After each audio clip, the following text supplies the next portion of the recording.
ओम शांति। ओम शांति। ओम शांति। 25/5/2021 प्रातः मुरली। ओम शांति। बाप दादा मधुबन। आज प्यार के सागर, सुख करता दुख हरता, सर्व कल्याणकारी शिव बाबा ने मुरली में कहा, मीठे बच्चे, इस ड्रामा के अंदर विनाश की भारी नोंद है। तुम्हें विनाश के पहले कर्मातीत बनना है। आज का प्रश्न है, बाप के किन शब्दों की कशिश सम्मुख में बहुत होती है। जब हम मुरली सुनते हैं या सेंटर में बैठते हैं या बाबा के घर में बैठे हुए हैं, तो सम्मुख जब होते हैं तब कशिश बहुत होती है। किन शब्दों में? उत्तर में बाबा ने कहा, बाप जब कहते हैं तुम मेरे बच्चे हो, तो इन शब्दों की कशिश सम्मुख में बहुत होती है। सम्मुख सुनने से बहुत अच्छा लगता है। मधुबन सब बच्चों को आकर्षित करता है कि नहीं करता है। जो बच्चे गए हैं उनको तो मानो कि जो जाकर आए हैं उनको तो सदा ही याद आती है, और जो नहीं गए हैं उनको खींचता है मधुबन। तो बाबा कहते हैं कि मधुबन सब बच्चों को आकर्षित करता है, क्योंकि यहाँ है ईश्वरीय परिवार। ईश्वरीय परिवार होने की वजह यहाँ ब्राह्मणों का संगठन है। ब्राह्मण आपस में ज्ञान की ही लेन देन करते हैं, और किसी व्यर्थ या किसी और चीजों की लेन देन ज्ञान के अलावा वहां मधुबन में होती नहीं है। सदा सिर्फ और सिर्फ बाबा की ही बातें करना। इसीलिए गीत है, हमारे तीर्थ न्यारे हैं। मधुबन चारों धाम निराला है ना। ओम शांति। बच्चे जानते हैं कि हम अविनाशी यात्रा अथवा रूहानी यात्रा पर जा रहे हैं। आत्मा की यह अविनाशी यात्रा है ना। तो जिस यात्रा से हम लौटकर मृत्यु लोक में नहीं आएंगे। मनुष्य तो यह बात जानते ही नहीं कि ऐसी यात्रा भी कोई होती है जहां से कभी लौटकर आना ना पड़े। तुम लकी स्टार्स हो। लकी स्टार्स हो। बाबा कहते तुम लकी स्टार्स को अभी पता पड़ा है, यह पक्का याद करना है। हम आत्माएं पाठ बजाती हैं। उस नाटक में ऐसे नहीं कहेंगे कि मुझ आत्मा ने यह वस्त्र पहनकर पाठ बजाया।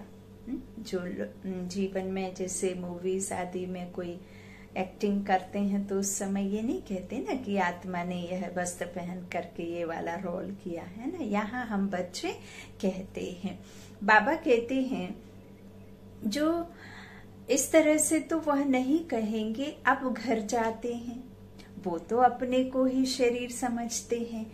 यहाँ तुम बच्चों को ज्ञान है, हम आत्मा हैं और यह तन कपड़ा है। शरीर रूपी कपड़ा छोड़ फिर दूसरा जाकर लेंगे।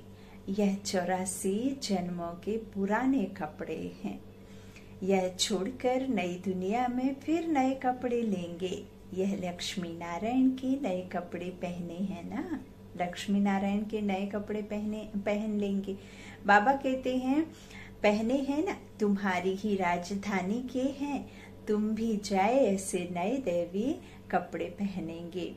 यहाँ तो कहते हैं मुझ निर्गुण हारे में कोई गुण नहीं। बाप ही फिर ऐसा गुणवान बनाते हैं। बाप कहते हैं मेरा भी पार्ट है, आकर तुमको वॉइसलेस बनाता हूँ। बाबा कहते हैं यहाँ यह है जीवन बंध धाम। जीवन तो है लेकिन बंधनों का धाम है। बंधन में है जीवन, है ना। और रावण राज्य है, और हम है ही जो रावण की गिरफ्त में है, जीवन है बंधन में है। और राज्य किसका है? रावण का राज्य है ना। पूरी दुनिया ही रावण राज्य है, विकारों की दुनिया है, माया रूपी रावण राज्य है 5 विकारों का। तो यह तुम्हारी बुद्धि में है। हम पतित से पावन, फिर पावन से पतित कैसे बनते हैं, तुम बच्चे जानते हो। कलयुग है अंधियारा, रावण राज्य का अब अंत है। सॉरी, बाबा कहते हैं राम राज्य की अब आदि होनी है, शुरुआत अभी है संगम। कल्प के संगम युगी बाप को आना ही पड़ता है। दुनिया वाले भी अब यह समझ रहे हैं कि अब विनाश का समय है और स्थापना अर्थ भगवान कहाँ गुप्त वेश में है। और देखिए कई भाई बहनों का क्वेश्चन होता है मनुष्य आत्माओं का कि जो ये ब्रह्म कुमारी में है तो पूरे समय विनाश विनाश की बात करते रहते हैं। लेकिन देखिए सिर्फ यह बात यहाँ आकर के होती है कि सिर्फ हम ज्ञान से जुड़ते हैं या जो भी के भाई बहन हैं वही कहते आए हैं या भगवान कह रहे हैं तो इनको लगा देते हैं, ये नहीं समझते हैं। लेकिन सिर्फ यह बात बीके या ब्रह्म कुमारी को फॉलो करने वाले नहीं, बल्कि यह अच्छे अच्छे ज्ञानी संत महात्मा भी कहते हैं। आपने सुना भी होगा कि जब भी वो कुछ इस तरह से बात करते हैं तो बोलते हैं कि पृथ्वी पर महाविनाश होता है, होने वाला है, या इस ईयर में ऐसा ऐसा होगा। तो ये ज्ञानी महात्मा भी कहते हैं, जो शास्त्र पढ़ते हैं वह भी ये बात एक्सेप्ट करते हैं। हर कोई कहता है। तो दुनिया नई और पुरानी तो होनी है। तो बाबा कहते हैं इस तरह से अभी संगम है, कल्प के संगम युगे बाप को आना ही पड़ता है। दुनिया वाले भी अब यह समझ रहे हैं। बाबा कहते हैं कि अब विनाश का समय है और स्थापनार्थ भगवान गुप्त वेश में है। अब गुप्त वेश में तो तुम आत्माएं भी हो, आत्माएं इस शरीर में गुप्त ही है ना। तो बाबा कहते हैं आत्मा अलग है, शरीर अलग है। अब कई इस बात को नहीं मानते, लेकिन यदि आत्मा शरीर और शरीर अलग और आत्मा अलग नहीं होती तो फिर जब हमारी आत्मा इस देह को छोड़ देती है, जिसे हम कहते हैं कि देह का अंत हो गया अर्थात देहांत हो गया। आत्मा तो अजर अमर अविनाशी है, तो वो तो कभी मरती कटती जलती पानी में भीगती हवा में उड़ती नहीं है, क्योंकि आत्मा तो उड़ गई और तन को छोड़ दिया। तो आत्मा फरिश्ता बनकर उड़ जाती है, दूसरे तन को धारण कर लेती है। यह शरीर विनाशी है। जब आत्मा ने शरीर को छोड़ा तो फिर इसको 5 तत्वों में विनाश मिक्स कर दिया जाता है, अर्थात इसको जला दिया जाता है या जो भी कहो तो नष्ट कर दिया जाता है, क्योंकि आत्मा अविनाशी है लेकिन शरीर विनाशी है और आत्मा अलग है और ये तन अलग है। आत्मा ही इस तन को चलाती है, गुप्त है?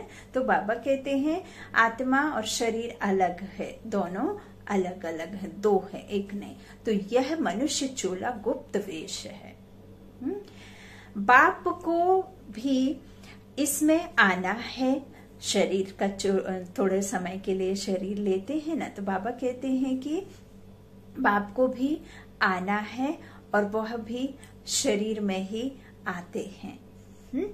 तो बाबा कहते हैं कि इस तरह से इसमें आना है बाप को, किसमें? ब्रह्मातन में, है ना। तो बाबा हमें यह बात सम्मुख हो बच्चों को समझाते हैं कि तुम्हारे शरीर पर नाम पढ़ते हैं, उनको तो शरीर है नहीं, बाप को तो शरीर नहीं है। तो बाबा कहते हैं कि तुम भी आत्मा हो, वह भी आत्मा है, वो परम आत्मा है ना। तो आत्मा का आत्मा के साथ अब मोह हुआ है। समझें बात को।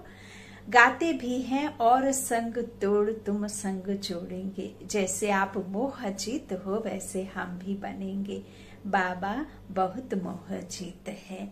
कितने ढेर बच्चे हैं जो कामचिता पर बैठ जल गए हैं।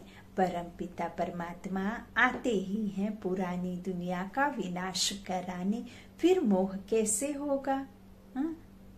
पतितों का जब विनाश हो तब तो शांति का राज्य हो।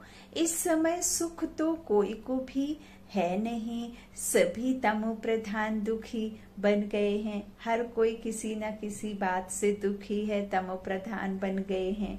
यह है ही पतित दुनिया। शिव बाबा ही आकर स्वर्ग की स्थापना करते हैं।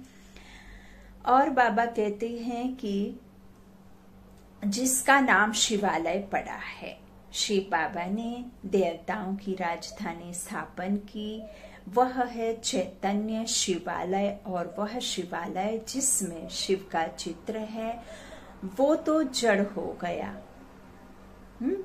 बाबा कहते हैं अभी तुम समझ गए हो कि लक्ष्मी नारायण बरोबर स्वर्ग के मालिक थे, पूज्य थे, अब फिर पूज्य बन रहे हैं। तुमको अभी ज्ञान है, तुम लक्ष्मी नारायण के मंदिर में जाकर उनको माथा नहीं टेकेंगे। क्यों? क्योंकि हम अब यह समझ गए हैं कि हम सो देवता, हम सो ब्राह्मण, ब्राह्मण सो देवता। तो बात हम यह समझ गए हैं कि हम ही ऐसा बन रहे हैं, तो हम खुद की पूजा कैसे कर सकते हैं। अब हम वह पूज्य स्वरूप अपना बना रहे हैं, फिर जाकर राजाई करेंगे। लक्ष्मी नारायण के मंदिर में बाबा कहते अब तुम माथा नहीं टेकेंगे, तुम तो उनकी राजधानी में चैतन्य में जाते हो। जानते हो हम देवता थे, अब नहीं है। जो पास्ट होकर गए हैं उनके चित्र बनते हैं। अब जैसे आप इसे ऐसे भी समझ सकते हैं कि हमारे घर में जो आजे पराजे, जो बाप के बाप और बापों के बाप भी जिसे हम दादा और आजे कहते हैं, तो उनके चित्र रखते हैं पास में पूर्वज के। तो वो चित्र, उनकी आत्मा तो उड़ गई, दूसरा चोला ले लेती है आत्मा और शरीर को भी विनाश कर दिया जाता है। तो ना तो वो आत्मा उस जगह है उन चित्रों में और ना ही उनका तन है, लेकिन हम याद के तौर पर उन्हें माथा भी टेकते हैं, उन्हें याद भी करते हैं और उनके सामने हाथ जोड़कर उनसे कुछ कुछ बातें भी करते हैं, है ना। ऐसे आजे पराजे से तो पूर्वज हो जाते हैं ना वो। तो ऐसे ही मंदिर में जो बाबा कहते हैं होकर के जो गए हैं, जिनके चित्र रखे हैं, तो वह पास्ट में होकर के गए हैं, अब नहीं है। बाबा कहते हैं इस तरह से उनके चित्र बनते हैं। लक्ष्मी नारायण के मंदिर सबसे जास्ती विड़ला बनाते हैं, तो उनकी भी सर्विस करनी चाहिए। तुम जो यह लक्ष्मी नारायण के मंदिर बनाते हो, हम आपको इन्हों के 84 जन्मों की कहानी सुनाते हैं। बाबा कहते युक्ति से यह सौगात देनी चाहिए। बाबा सर्विस की युक्तियां तो बताते हैं। माताएं जाकर बोले आप उनके मंदिर तो बनाते हो परंतु उनकी जीवन कहानी को नहीं जानते, नहीं जानते नहीं है। क्योंकि देखिए आप मंदिर में जाते हैं तो मंदिर में मूर्ति है, लेकिन क्या मूर्ति में आत्मा है? आप फल फूल चढ़ाते हैं, तिलक लगाते हैं, तो तिलक आपको वापस कौन लगाता है? क्या वो अंदर विराजमान मूर्तियां उठ करके आती हैं आपको टीका तिलक लगाने या प्रसाद देने? आप उनको चढ़ाते हैं, लेकिन आपको आधार जो उधर पंडित होगा उसके द्वारा आपको वो मिलेगा। आप कुछ भी वहां एक्टिविटी कुछ भी आप करते हैं तो आपको जो उधर बैठे हुए ब्राह्मण जिन्हें हम कहते हैं पंडित, उनके थ्रू आपको चाहे प्रसाद हो, चाहे कुछ भी हो, चाहे तिलक लगाना हो, उन मूर्तियों के जो चित्र, जो मूर्ति है उसमें आत्मा नहीं है। वह वैसी चैतन्य शक्ति पूज्य स्वरूप होकर गए हैं। उनके सिर्फ यादगार वो मूर्तियां हैं।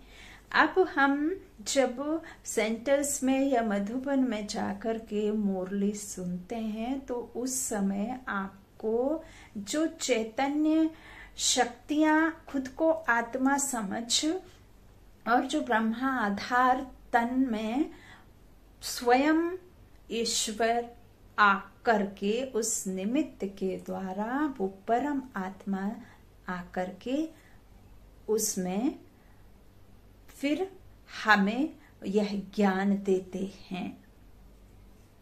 फिर दादी के तन में आए। तो अब तो फिर दादी भी नहीं है, तो 2 रथ हो गए, एक बड़ा नंदी एक छोटा, अब तीसरे की कोई बात नहीं है। बाबा ने भोग संदेश में संदेशी बहन को यह बात बताई भी है और भी वरिष्ठ भाइयों ने बताई है यह बात। ओम शांति। तो बाबा कहते हैं माताएं जाकर बोले आप उनके मंदिर तो बनाते हैं परंतु उनके जीवन की कहानी को जानते नहीं हैं। हम जानते हैं और समझा भी सकते हैं। समझाने वाली बड़ी रसीली चाहिए। बाबा भी बैठ समझाते हैं ना। बाबा कहते हैं अगर छुट्टी नहीं मिलती है तो घर बैठ याद करो। यह तो जानते हो हम शिव बाबा की संतान हैं। मुरली तो मिल जाती है, कहीं भी मिल जाती है। आजकल तो हजारों तरीके हैं मुरली सुनने के। तो बाबा कहते हैं ऐसे नहीं कि यहाँ आने से याद की यात्रा अच्छी होगी। ऐसा तो नहीं है ना कि बाबा के मधुबन जाकर के ही आपकी याद की यात्रा अच्छी रहेगी। ये पॉइंट्स बहुत सारे भाई बहनों के मन में क्वेश्चंस आते हैं। तो आज बाबा ने मुरली में आंसर भी दिया है कि देखिए याद करने के लिए कोई चित्र आदि की बात तो है नहीं। वो तो है ही विचित्र निराकार। जैसे हम आत्माएं तन को चला रहे हैं लेकिन हम आत्मा को देख नहीं सकते, अनुभव कर सकते हैं, समझ सकते हैं। ऐसे ही परमात्मा को भी अनुभव करना है, उनको समझना है। उनको वो देखने में तो आएंगे नहीं। हाँ, तो बाबा कहते हैं मैं तो निराकार हूँ, विचित्र हूँ, मेरा तो कोई चित्र है ही नहीं। जो आप जैसे अपने पिता को याद करते हो तो आप पिता को याद करने के लिए या किसी जिसको भी आप चाहते हैं उसका कोई फोटो रख के तो याद नहीं करते होंगे ना। आपका संबंध है तो वो स्वतः ही याद आएगा। जैसे किसी की उधारी चल रही है किसी से तो आप रात भर उसे याद करेंगे। तो याद करने के लिए जिससे आपको प्राप्ति होती है या जिससे आपका संबंध होता है तो वो स्वतः ही याद आता है। परम पिता परमात्मा से हमारा संबंध बच्चे और पिता का है और वो भगवान है, हम भक्तियां आत्माएं हैं। तो फिर इस तरह से आपको स्वतः ही उनके वर्षे को याद करते हुए और वो कौन है और क्या है, कैसे हैं और कब कैसा कब आना होता है, तो ये जब हमें नॉलेज मिल जाता है तो उनको स्वतः ही यही सब बातों से याद करते हैं कि ईश्वर हमारा पिता है। बाबा कहते हैं मुरली तो मिल ही जाती है ना। तो ऐसे तो नहीं कि वहां बैठने से ही याद अच्छी होगी और घर में बैठने से याद की यात्रा कम हो जाएगी। बादल आते हैं रिफ्रेश होने, तुम भी आते हो रिफ्रेश होने। बाबा पास सम्मुख जाएं, आत्मा को ज्ञान है, सम्मुख सुनने से अच्छा लगता है। बात तो वही है। देखते हो शिव बाबा कैसे बैठ बच्चों को समझाते हैं। बच्चे तुम कमरे में हो, तुमने 84 जन्मों का पाठ बजाया है। तुम जन्म मरण में आते हो, मैं नहीं आता हूँ। मैं पुनर्जन्म नहीं लेता हूँ, अजन्मा भी नहीं हूँ। आता हूँ परंतु बूढ़े तन में प्रवेश करता हूँ। ये पॉइंट्स बहुत अच्छी बाबा ने बताई कि तुमने 84 जन्म का पाठ बजाया है। मीठे बच्चों से मीठा बाप कहता है तुम जन्म मरण में आते हो। आत्माएं जन्म मरण में आती हैं, मैं नहीं आता हूँ। मैं परम आत्मा पुनर्जन्म नहीं लेता हूँ, अजन्मा भी नहीं हूँ। आता हूँ परंतु अवतरण लेता हूँ, बूढ़े तन में प्रवेश करता हूँ। तुम आत्मा छोटे बच्चे के शरीर में प्रवेश करती हो, मैं परम धाम से डायरेक्ट आता हूँ। तो नीचे पाठ बजाने, मैं भिखारी के गर्भ में नहीं आता हूँ। मुझे कहते हो तो तुमेव माता पिता तुमेव।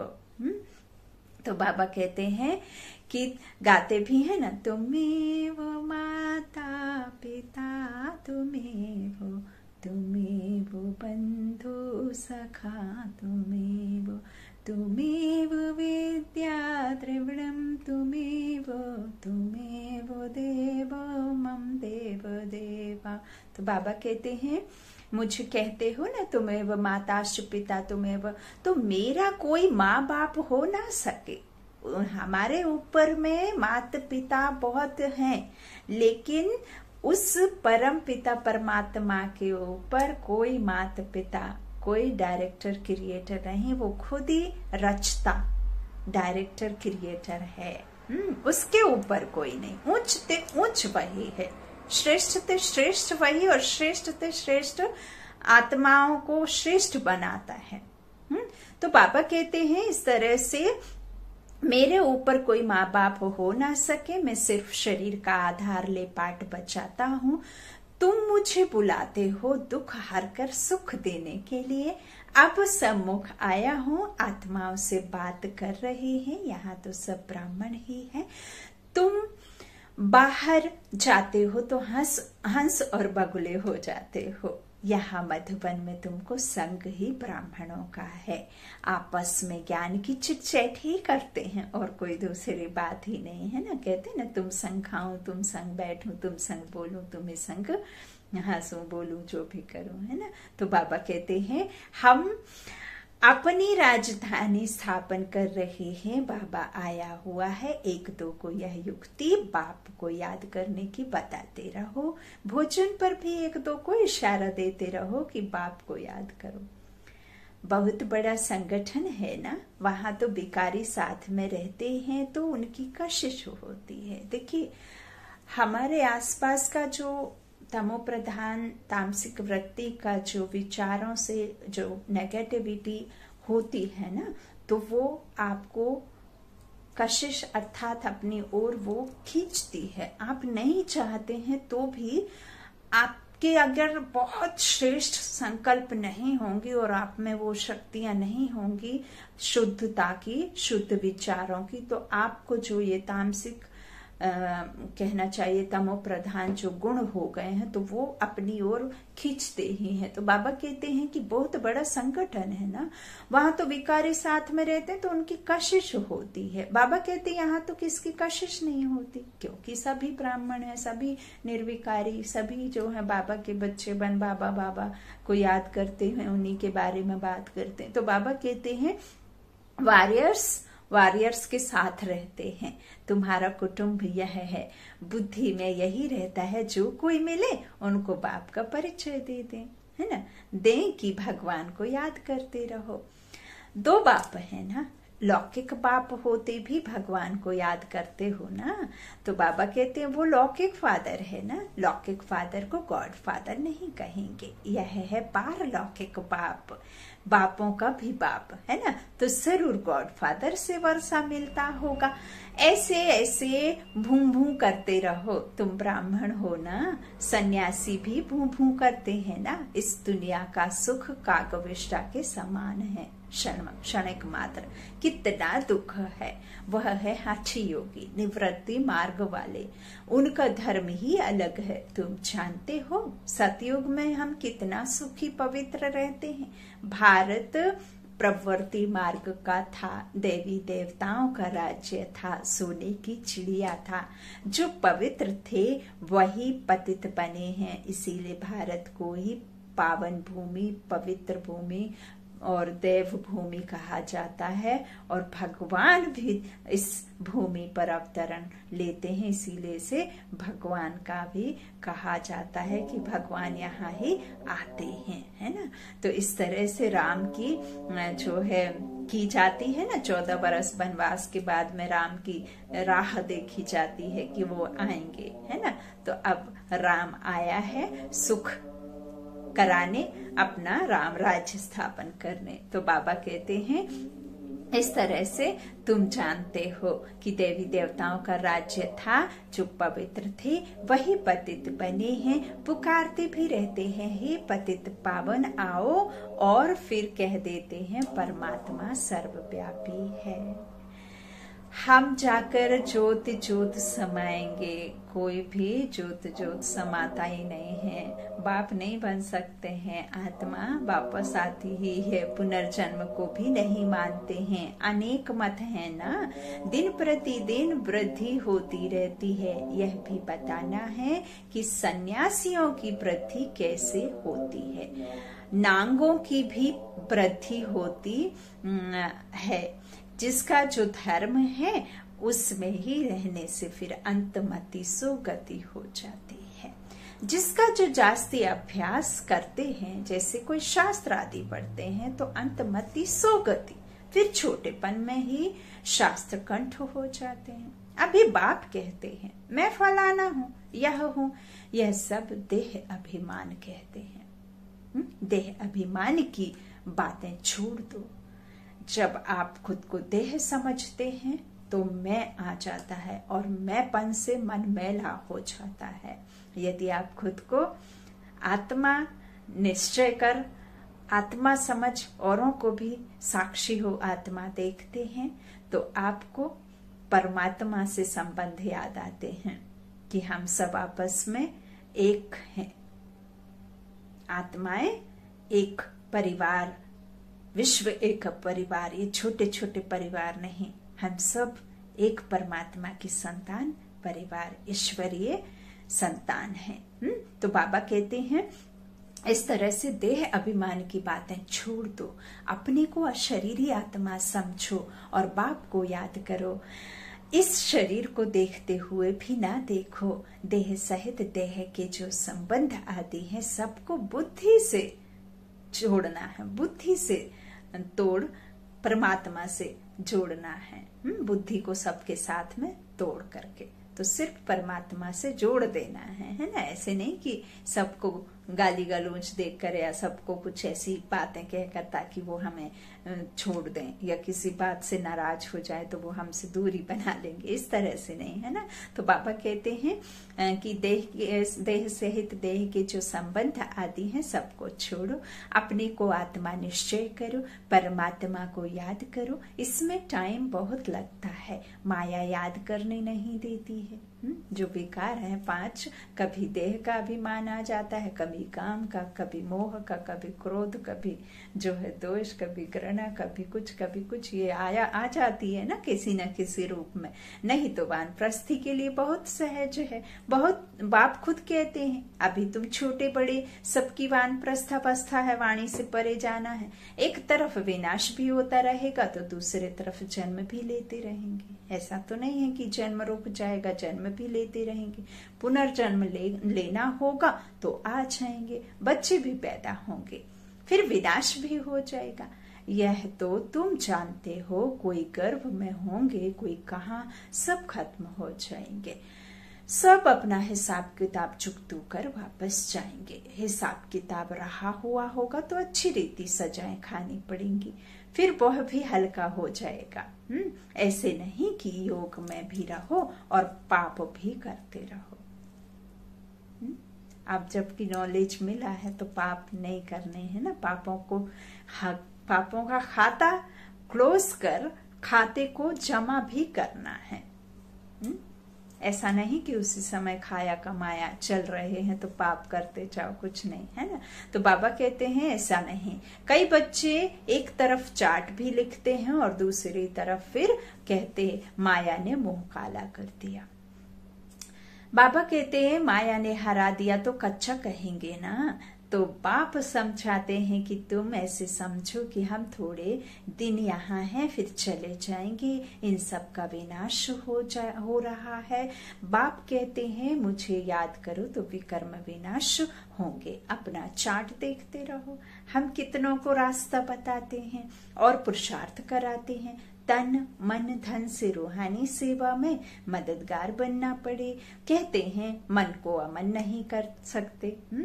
तो बाबा कहते हैं इस तरह से कहते हैं कि अमन नहीं कर सकते। आत्मा तो है ही शांत, आत्मा का तो गले का हार ही शांति है। हाँ, आत्मा तो जो शांति यहाँ वहाँ ढूंढ रही थी वो तो आत्मा का स्वरूप ही है। अब तक हम इतने 63 जन्मों से जिसके लिए भटक रहे थे वो तो मैं ही हूँ। आत्मा शांत स्वरूप, शांति के सागर की संतान। तो बाबा कहते इस तरह से तन मन धन अपना चार्ट रखो, बाबा कहते हैं। क्योंकि बाबा कहते हैं कि जो हमारे मददगार बनते हैं, तो हम कितनों को रास्ता बताते हैं, कितनों को जो कहना चाहिए कि मदद करते हैं, कितनों को पुरुषार्थ कराते हैं। और बाबा कहते मुझे याद करो तो विकर्म विनाश होंगे, नहीं तो नहीं होंगे। अब बाबा कहते हैं कि आत्मा तो है ही शांत, हम आत्मा अपने परम धाम में जाकर बैठेंगी तो कोई दुनिया का संकल्प नहीं आएगा, क्योंकि आत्मा बिना शरीर के तो कोई संकल्प कर ही नहीं सकती है ना। तो बाबा कहते ऐसी नहीं कि आंखें बंद कर अनकॉन्शियस होना है। ऐसे बहुत सीखते भी हैं, 10-15 दिन अनकॉन्शियस भी हो जाते हैं, सीखते हैं इस तरह से। तो यह अभ्यास करते हैं कि फिर इतने समय बाद जाग जाएंगे। तो जैसे टाइम बॉम्ब्स होते हैं तो उनका भी टाइम होता है, यह इतने घंटे बाद फटेंगे। हाँ, तो बाबा कहते तुम बच्चों को पता है हम योग लगा रहे हैं, जब तमो प्रधान खिचड़ा निकलेगा हम सतो प्रधान बन जाएंगे, तो फिर इस शरीर को छोड़ देंगे। हम अभी योग की यात्रा पर है, टाइम मिला हुआ है, फिर यह शरीर छोड़ना ही है, फिर सब खत्म हो जाएगा। टाइम नूंधा हुआ है, फिर पिछाड़ी में मच्छरों सदृश शरीर छोड़ेंगे, विनाश होगा। तुम कर्मातीत अवस्था को पाएंगे, फिर विनाश शुरू हो जाएगा। पेपर तभी होगा जब उसका टाइम आएगा। तो बाबा कहते हैं विनाश शुरू हो जाएगा। विनाश का बड़ा भारी सीन है, यह ड्रामा में भारी नोंद है। तुम जानते हो हमारी अवस्था एक रस रहेगी, खुशी में सदैव हर्षित रहेंगे। यह दुनिया तो खलास होनी ही है। जानते हैं कल्प कल्प संगम युग होता है, तब विनाश होता है। सिर्फ बॉम्ब्स नहीं, नेचुरल कैलामिटीज भी मदद करती हैं सफाई के लिए, जो कि ऑलरेडी शुरू हो गया है। सिर्फ बॉम्ब्स नहीं, बाबा कहते हैं। तो बच्चों को यह बुद्धि में रहना चाहिए, अभी हमको जाना है। जितना बाबा को याद करेंगे तो विकर्म विनाश होंगे, उच्च पद पाएंगे। Charity begins at home. बाबा कहते कोशिश करना चाहिए कन्या वह जो पियर घर और ससुर घर का उद्धार करे। दो कुल की निभाती है ना रीत, साथ में रिस्पेक्ट के साथ में सबका मान बढ़ाती है। तो बाबा कहते हैं कन्या वह जो पियर घर और ससुर घर का उद्धार करे। तो चैरिटी बिगिंस एट होम हुआ ना। सर्विस में लगा रहना चाहिए। बोलो शिव बाबा कहते हैं मुझे याद करो तो वर्षा मिलेगा। और बाप माता पिता बच्चों का ऐसे ही ससुराल नहीं भेज देते, श्रृंगार करते हैं। और ऐसा नहीं है कि पुराने जो घर के कपड़े हैं उससे भेज देंगे, श्रृंगार करते हैं ना। दुल्हन जैसा उसे सजा करके उसके लिए कितना सारा खरीदारी करके फिर उसे कितना सजाते हैं, फिर ही भेजते हैं ना, ऐसे तो नहीं भेजते। तो अब यहाँ हमारा पिता आया है हमें ससुर घर भेजने के लिए। पिहर घर में ये आत्मा का श्रृंगार चल रहा है, तभी तो फिर हम जा करके कुल का नाम रोशन करेंगे और अपने पिता का नाम रोशन करेंगे, है ना। तो बाबा कहते हैं इस तरह से। तो चैरिटी बिगिंस एट होम हुआ ना, तो सर्विस में लगा रहना चाहिए। बोलो शिव बाबा कहते हैं मुझे याद करो तो वर्षा मिलेगा। सीधी बात है, मुझ अल्फ को याद करो, बाबा को याद करो और बेपरवाह बादशाह बन जाओ, बादशाही ले लो। बाबा को याद करके, अल्लाह को याद करके बेपरवाह बादशाह बन जाओ। बाबा कहते मुझ अल्फ को याद करोगे तो स्वर्ग का वर्षा तुम्हारा है, विश्व के मालिक तुम बन जाएंगे, मैं नहीं बनूंगा। अब वर्षा पाना है तो मुझे याद करो। बच्चों का फर्ज है यह पैगाम देना, आगे भी दिया था, बताना है विनाश सामने खड़ा है। कलयुग के बाद सतयुग आएगा, बाप ही आकर वर्षा देंगे। रावण नरकवासी बनाते हैं, बाप आकर स्वर्गवासी बनाते हैं। बाबा कहते हैं कहानी भारत की है, भारतवासियों को खड़ा करना है। पहले शिव के मंदिर में जाकर समझाना है यह बाप नई सृष्टि रचने वाला है। कहते हैं मुझे याद करो तो तुम्हारे विकर्म विनाश हो। यह निराकार बाबा आए हुए हैं, ब्रह्मा द्वारा स्वर्ग की स्थापना कर रहे हैं। बाबा कहते हैं अब बाप और वर्षे को याद करो, 84 जन्म पूरे हुए हैं। अब हम आपको बताते हैं, अब मानो और ना मानो तुम्हारी मर्जी। बातें तो बड़ी अच्छी हैं। बाबा कहते हैं अब ऐसा तो नहीं है ना कि आप अपने शब्दों को कोई घुटी बना कर पिला देंगे तो सामने वाली आत्मा जो नहीं मानना जानना चाहेगी वह भी मानने लग जाएगी, है ना। तो ऐसे तो नहीं। बाबा कहते हैं आपका काम है बात आपका बोलने का, बताने का, बाबा का भी हमें ज्ञान देने का। अब मानो ना मानो तुम्हारी मर्जी। बाबा कहते बातें तो बड़ी अच्छी हैं, बाप ही दुख हरता सुख करता। हम बुलाते भी उसे हैं और कहते भी हैं कि तुमने ही सुख दे दिया और तुमने ही दुख दिया है ना। तो बाबा कहते थोड़ा ही समझाया, यह चला। यह है तुम्हारा धंधा, मेहनत तो कुछ है नहीं, सिर्फ मुख से बोलना है। बाप कहते हैं मुझे याद करो, हाँ तो देही अभिमानी बनो। शिव के पुजारियों पास जाओ, फिर लक्ष्मी नारायण के पुजारियों के पास जाओ, उन्हें उनकी जीवन कहानी सुनाओ। अच्छा, बाप दादा का याद प्यार ले लीजिए। मीठे मीठे सिकी लाधे बच्चों प्रति माता पिता बाप दादा का याद प्यार और गुड मॉर्निंग। रूहानी बाप की रूहानी बच्चों को नमस्ते। हम रूहानी बच्चों की रूहानी माता पिता बाप दादा को याद प्यार और गुड मॉर्निंग। शुक्रिया बाबा, मीठे बाबा, प्यारे बाबा, सबका साथी सबका सहारा, मेरा बाबा मेरा बाबा। धारणा के लिए मुख्य सार पहला बाबा ने कहा तन मन धन से रूहानी सेवा में मददगार बनना है। सबको अल्फ का परिचय दे, वर्षे का अधिकारी बनाना है। बाबा का परिचय देना है, परमात्मा का। विनाश के पहले कर्मातीत बनने के लिए बाप की याद में रहना है। दूसरा बाबा ने कहा बाप समान मोह जीत बनना है। आत्मा का आत्मा से जो मोह हो गया है उसे निकाल एक बाप से लगन लगाने हैं। बाबा का आज का वरदान बच्चों के लिए निराकारी स्थिति के अभ्यास द्वारा मैंपन को समाप्त करने वाले निरहंकारी भव। वर्तमान समय सबसे महीन और सुंदर धागा यह मैंपन है। यह मैं शब्द ही देह अभिमान से पार ले जाने वाला भी है, तो देह अभिमान में लाने वाला भी है। मैं अर्थात आत्मा, मैं कहने वाली मैं कौन। तो देखिए, मैं को मारना नहीं है, मैं को जानना है। और मैंपन से बाहर आकर मैं ही जान लूंगा कि मैं कौन हूँ, तो यह बात ही खत्म हो जाएगी कि मेरा मेरा कहना फिर नहीं होगा। तो इस तरह से यह मैं शब्द ही देह अभिमान से पार ले जाने वाला है, तो देह अभिमान में लाने वाला भी है। जब मैंपन उल्टे रूप में आता है तो बाप का प्यारा बनने के बजाय कोई ना कोई आत्मा का नाम मान शान का प्यारा बना देता है। इस बंधन से मुक्त बनने के लिए निरंतर निराकारी स्थिति में स्थित होकर साकार में आओ। इस अभ्यास को नेचर बना दो तो निरअहंकारी बन जाएंगे।